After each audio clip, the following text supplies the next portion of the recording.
여러분, 명절 식사 후에 갑자기 가슴이 답답하고 아프다면 여러분은 어떻게 생각하시겠습니까? 아, 내가 너무 많이 먹어서 체했나 보다 하고 넘어가실 건가요?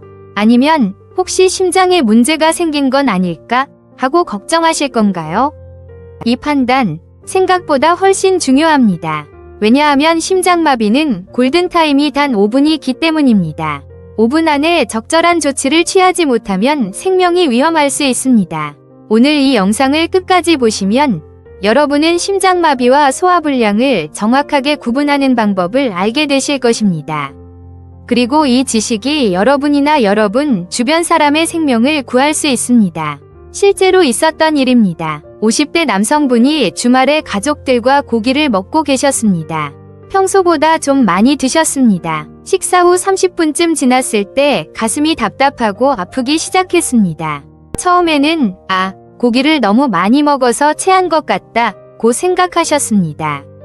가족들도 소화제 먹고 좀 쉬면 괜찮아질 거야 라고 말했습니다.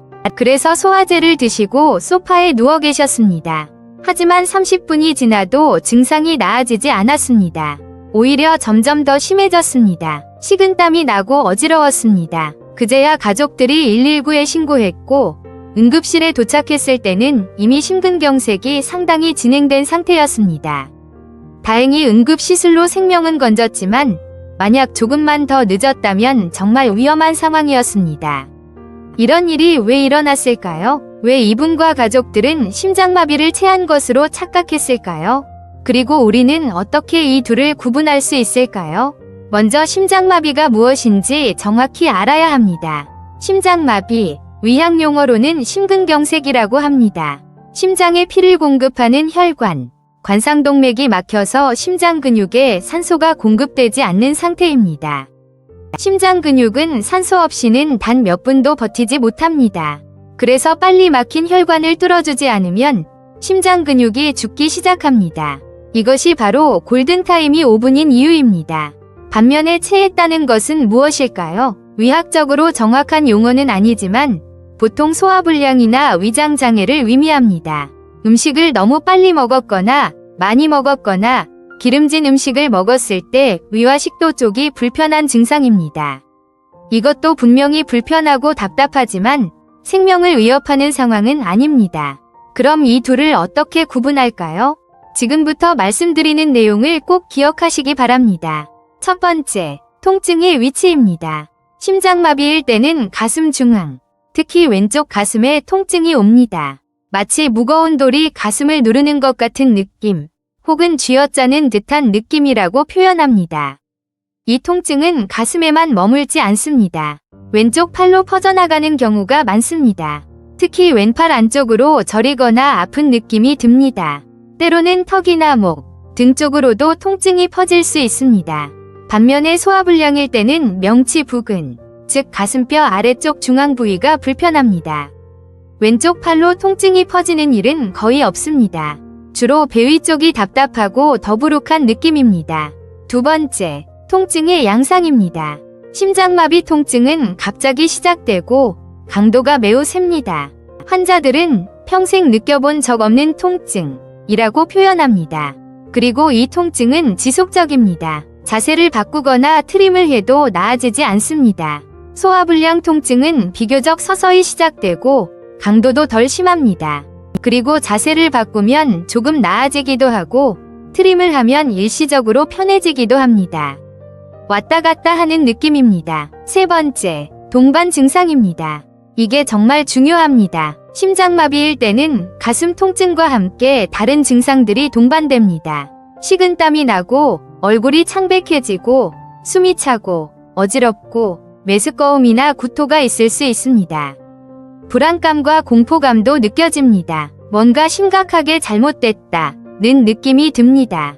소화불량일 때도 트림이나 더부룩함이 있을 수 있지만 식은땀이나 창백함, 심한 호흡곤란은 거의 없습니다.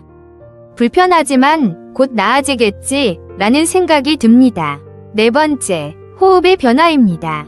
심장마비 때는 숨쉬기가 힘들어집니다. 공기가 부족한 것처럼 헐떡이게 됩니다.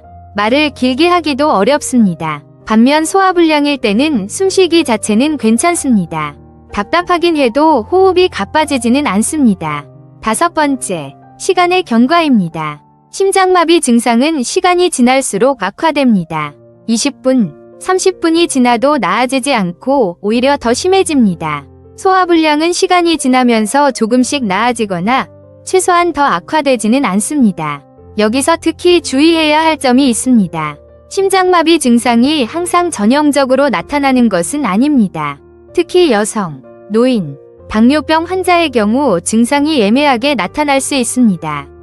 극심한 가슴 통증 없이 그냥 좀 불편하네 정도의 느낌만 있을 수도 있습니다. 혹은 소화불량 같은 증상으로만 나타날 수도 있습니다. 그래서 더욱 위험합니다. 여성의 경우 남성과 다르게 가슴 통증보다는 오히려 피로감, 호흡곤란, 메스꺼움이 주된 증상일 수 있습니다. 그냥 몸이 안 좋네 정도로 생각하고 넘어갈 수 있습니다. 노인분들은 통증을 잘 못 느끼는 경우가 있습니다. 신경이 둔해져 있기 때문입니다. 그래서 좀 답답한데 정도로만 느끼실 수 있습니다.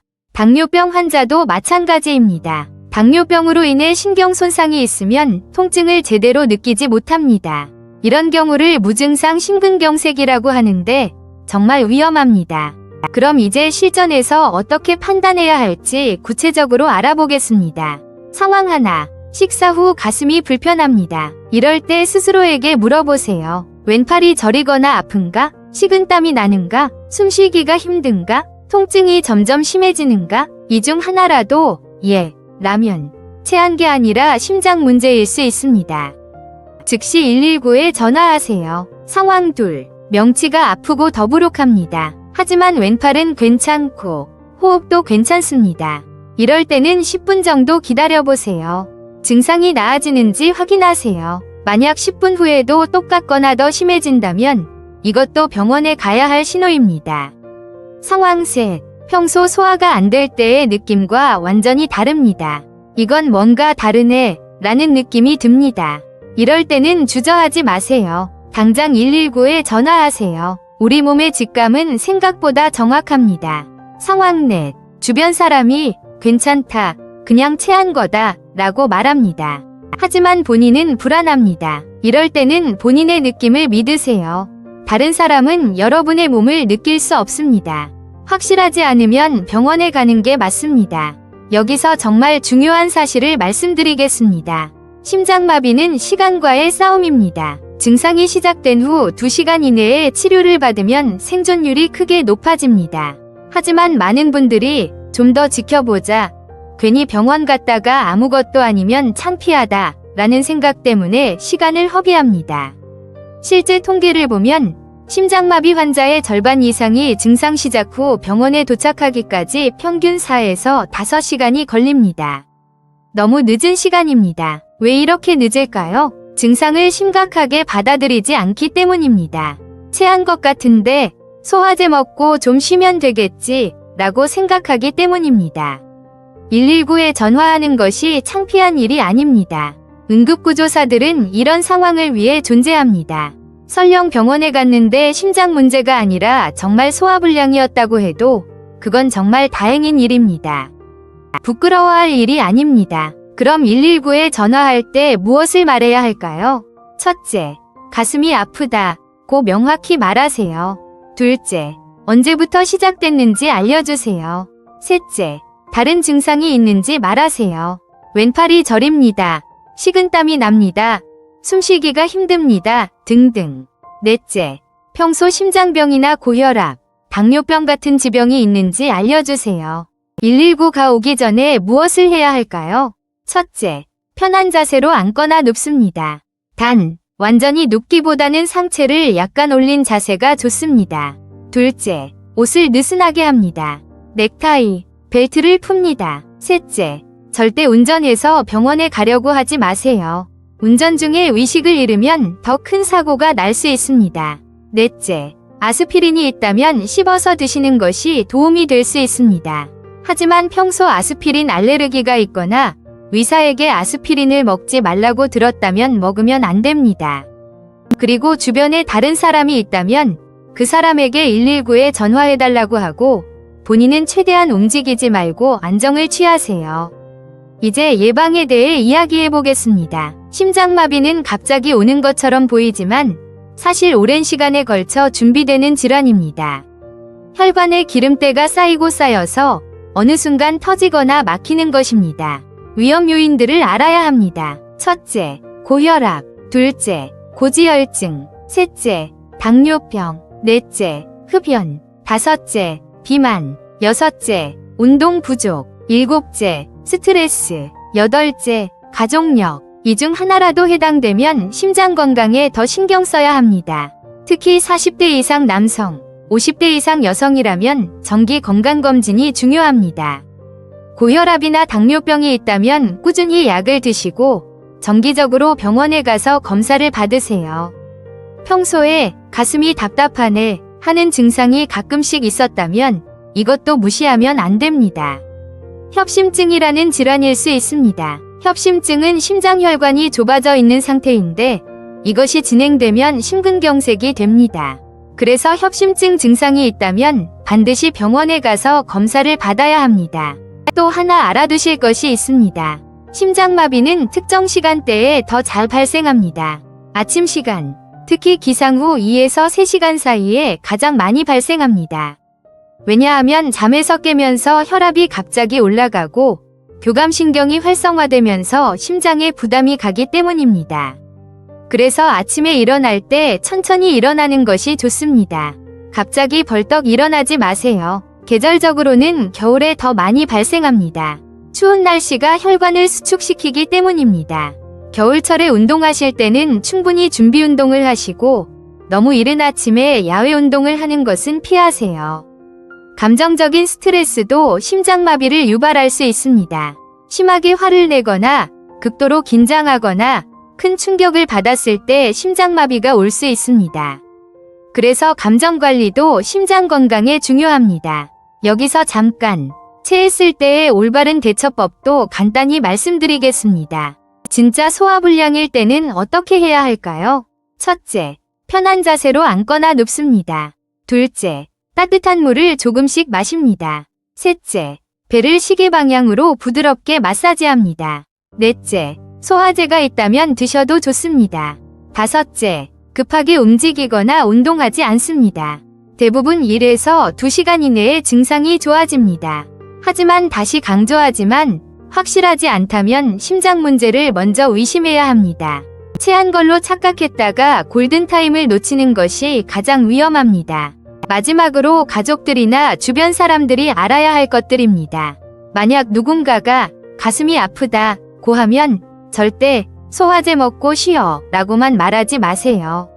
증상을 자세히 물어보세요. 왼팔은 어떤지, 숨은 잘 쉬어지는지, 식은땀은 없는지, 그리고 조금이라도 의심스러우면 119에 전화하세요. 특히 노인분들이나 당뇨병 환자는 증상을 제대로 표현하지 못할 수 있습니다.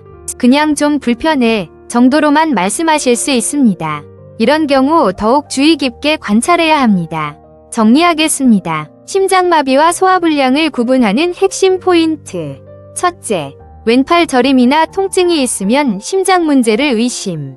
둘째, 식은땀, 창백함, 호흡곤란이 동반되면 심장 문제를 의심. 셋째, 통증이 지속적이고 점점 심해지면 심장 문제를 의심. 넷째, 평소와 다른 느낌이 들면 심장 문제를 의심. 다섯째, 확실하지 않으면 무조건 119에 전화. 골든타임은 단 5분입니다. 망설이는 시간이 생명을 좌우할 수 있습니다. 혹시 아닐까? 라는 생각이 들면 그게 바로 119에 전화해야 할 신호입니다. 여러분과 여러분의 가족, 사랑하는 사람들의 생명은 정말 소중합니다. 작은 불편함을 무시하지 마세요. 증상을 심각하게 받아들이고 빠르게 대처하세요. 그것이 생명을 지키는 가장 확실한 방법입니다. 오늘 이 영상이 여러분께 도움이 되었기를 바랍니다. 이 정보를 가족, 친구들과 꼭 공유해주세요. 누군가의 생명을 구할 수 있는 귀중한 지식입니다. 다음 영상에서는 또 다른 중요한 응급 상황에 대해 다루겠습니다. 여러분의 건강과 안전을 위해 항상 최선을 다하겠습니다. 감사합니다.